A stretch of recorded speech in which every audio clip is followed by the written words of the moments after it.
In this video, we're going to break down your backside 360 to see how you can go and get it better and improve it. So you gave us two. You gave us one with a grab and one without a grab. I just have one super slow-mo one here on the right that we'll use as a comparison, because the good news is your backside 360 is good enough that we're going to need to go and get hyper detailed in what's going wrong and why this isn't as clean as it could be. So we'll start with the one with the grab because the mistakes are more blatant on it. So first thing I want to note is when you're shifting to your toe edge, this has to do with a pow in run for sure, but notice how you're really letting your legs come away from your upper body. This is making it so when you go to do your setup carve, it's making it so your legs track all the way over here, making it so your legs travel a lot of distance around your center body. You want to try minimize this as much as possible because it's going to make it so you have more torsion, more momentum on those legs, throwing you down. So you do this by just adding a little bit more bend of the legs and going and just trying to take a wider approach with a setup carve. Obviously, you can't do that here because of a deep snow, but it's something to note. And then your main issue and what's happening is you're going and breaking at the waist and throwing leaning forward. So by that, I mean your upper body here is tilted close to a 90-degree angle. What's going to make it so your axis rotation is set all wonky, sort of front roll, and that's why you're coming in and getting on that weird axis rotation, causing you to come in really tail heavy and just sort of rotate on a bit of a weird axis, what we can see right here with that tail coming up. So you do a really good job saving it considering, but we want to be doing our backside 360s in a way that we don't need to fight it. So what you need to do here is a couple of things that in order to keep your chest straighter and more tall. The first will have to be on your takeoff. When you're coming in, you want to go and make sure that your chest is a little bit more open to the corner, taking that line and letting your board be slightly angled to this corner. That's going to go and let you keep your hips more open, so when you come into the jump, you have more range of motion, more tallness to go and do that duration of snap. So if we compare that to me, you can see that I'm coming in with my hips open towards the jump, chest super open, eyes open, and that's just making it so when I go and hold my edge and start throwing, it gives me a longer period of time before I'm in this neutral position.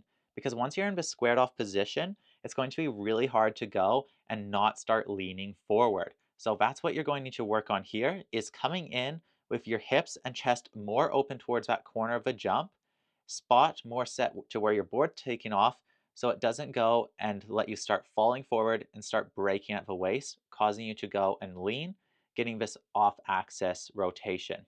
Uh, it's a little bit blurry, so we can't look at the trick itself too much, but you're leading with a hand, your spot's coming in, and you're finishing the rotation really nicely. So I'm assuming all that will be pretty good. You just need to go and get this takeoff a little more dialed in. Looking at the no grab version, this one you actually have a better in run on. You go and take a more exaggerated line. You're still very straight-legged.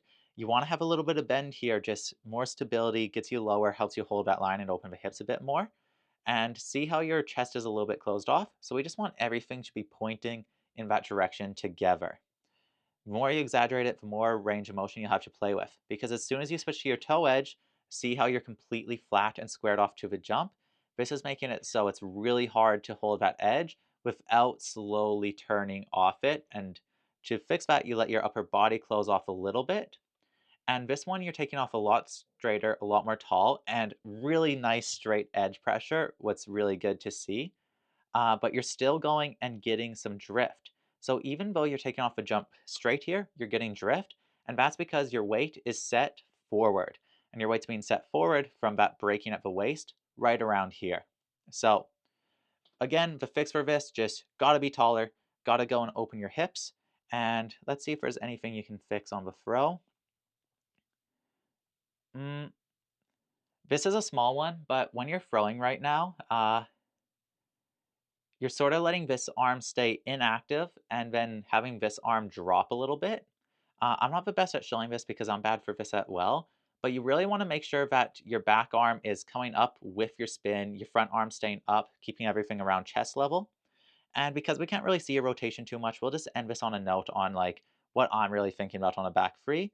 What I'm thinking about is making sure that first I'm coming into a jump with that nice tall open chest, transitioning to my toes with as little sideways momentum as possible, holding that edge and holding my eyes straight towards the end of a takeoff as long as possible, and then trying to aim my snap to make sure I'm not as rotated. So looking at these now, I can see the biggest difference here is at this point of the jump, my upper body is way less rotated than your upper body. See how you're doing a rounded arc, really throwing the spin, and you're closed off quite a bit? I'm in almost a neutral position, very tall, head up, without throwing the rotation very much.